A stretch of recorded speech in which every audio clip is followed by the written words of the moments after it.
Hallelujah! Chapter number 5, I am provocatively intrigued under the penmanship and the audacity of the writer to record such an event. The reason I find myself so disturbed and so perturbed within the four walls of my spirit dimensionally is because now 5 is the number of grace. I say that with reason and I say that with divine intent.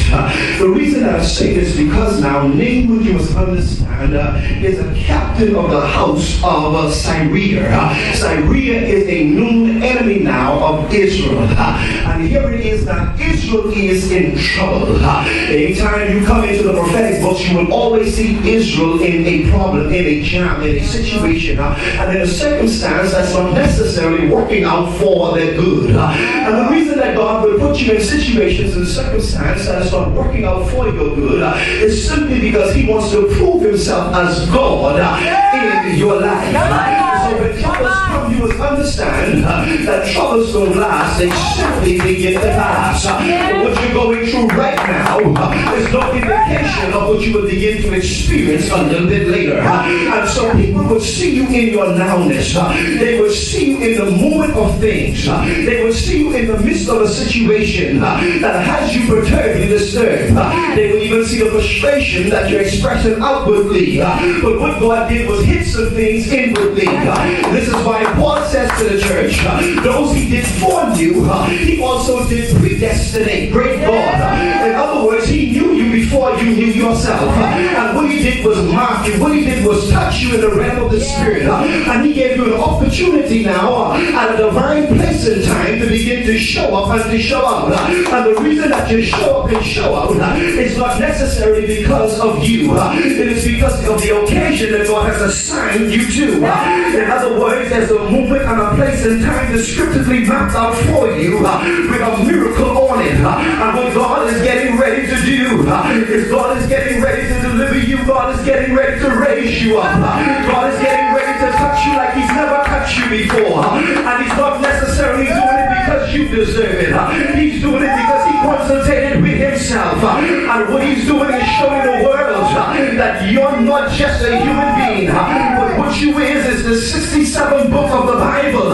You're the 67th epistle that is read of men. And what He's doing is writing across the tabernacle of your life, the tabernacle of every specificity that you find yourself going through. When you're going through what you're going through and for what reason that you're going through, He's writing across the walls of your experiences.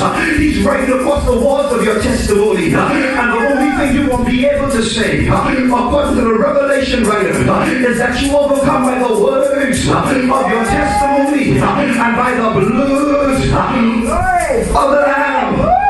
I feel like preaching because I'm disturbed in my spirit. Ben 7-day ministry, international and global outreach ministry, because Naaman is not on Israel's side.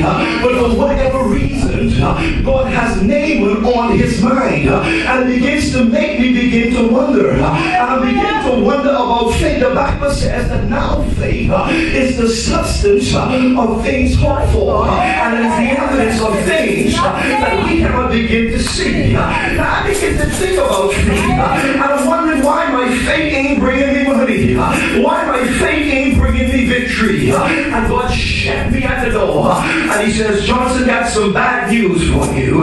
What I want to say to you is that faith doesn't make anything easy, but what faith does is make it possible. I feel like preaching to a few folks. You thought that when you came into the church, you lifted up holy hands, giving a wave offering, that everything was going to get easy, that the devil is a liar, and the truth does not exist within him.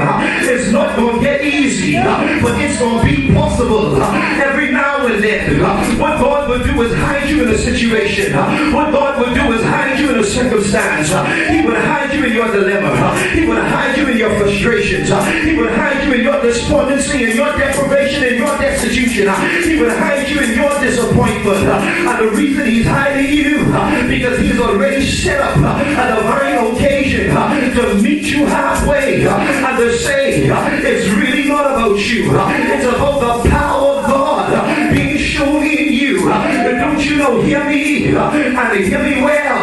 The reason that God allows an unsurmountable amount of trouble, an unsurmountable amount of problems to be downloaded into your life is because what He's doing is allowing you to syncopate and synchronize yourself to the correct synergy in time. What He's doing is allowing you choreographically to align yourself prophetically to a moment in destiny where He Himself gets good and ready to manifest like nothing before. Roshaya. In other words, you thought you should have gotten your breakthrough, your deliverance, your miracle, and your healing yesterday and yesteryear. But God says the problem is your enemy wasn't looking. Jesus, the problem is your enemy wasn't watching you good enough. The problem is your enemy's eyes at that particular time wasn't necessarily on you. It wasn't until I read this text that I understood comprehensively what David was saying to the church. David says in Psalms 23, he says, "Thou prepares a table in the presence of my enemies." The great God, I feel like preaching. Even your enemies, you have to realize they will eat from the table of God, but they ain't there to be delivered. They ain't there to be saved. The reason that they're there is to watch the blessings come into your house, into your life, into your environment.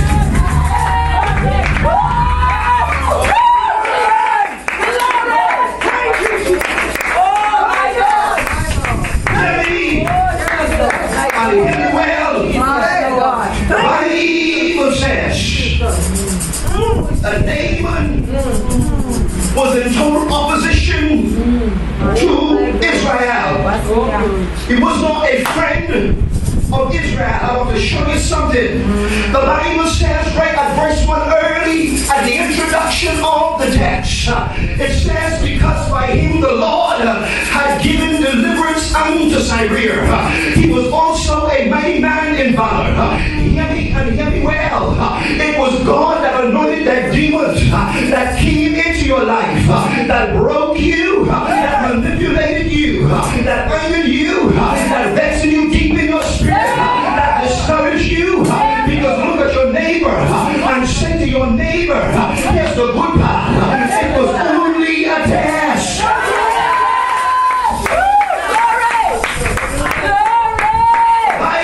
But hear me well.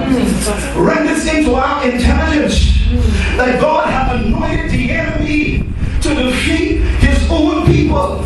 Hear me well. God will anoint a sign even before the foundations of the world. He will put some people in your life not to bless you, not to care for you, not to walk with you, not to talk with you. But what they're going to do is oppose you. What they're going to do is neglect you. What they're going to do is ostracize and criticize you.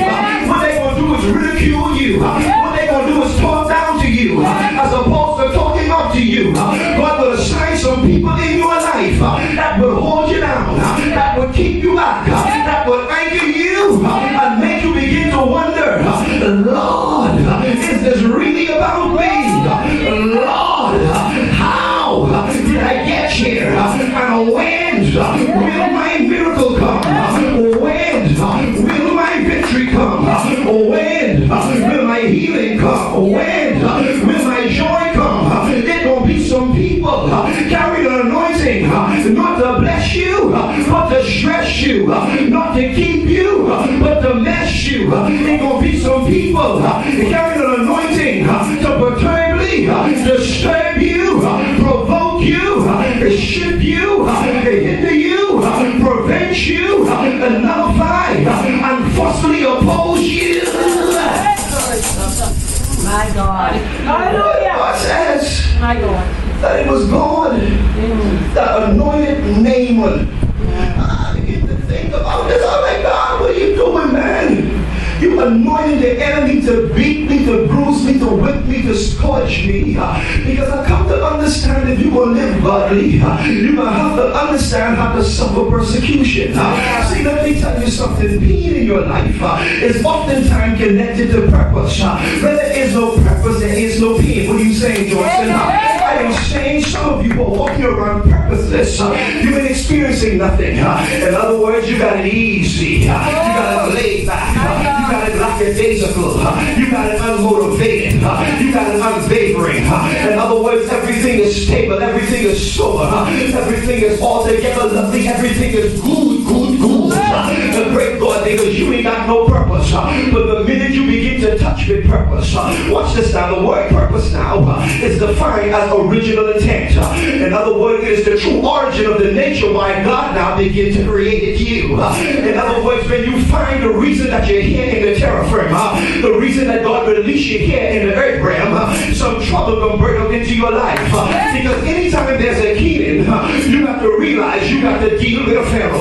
You got to deal with an Egyptian monster that will come into your life. Anytime there's a healing, you got to realize it's going to be a Red Sea. And you got to make up in your mind with the anointing of Moses to stretch out your rod and command the mantle of Elijah to rest in the crown of your head, even as under the sole of your feet. And you got to tell your Red Sea, be down, remove. You got to make up in your mind, my faith is not to break me, but it's about to make me. And anything that's going to really make you, it's going to try you, it's going to test you, it's going to carry you through a process. That's the problem in the church.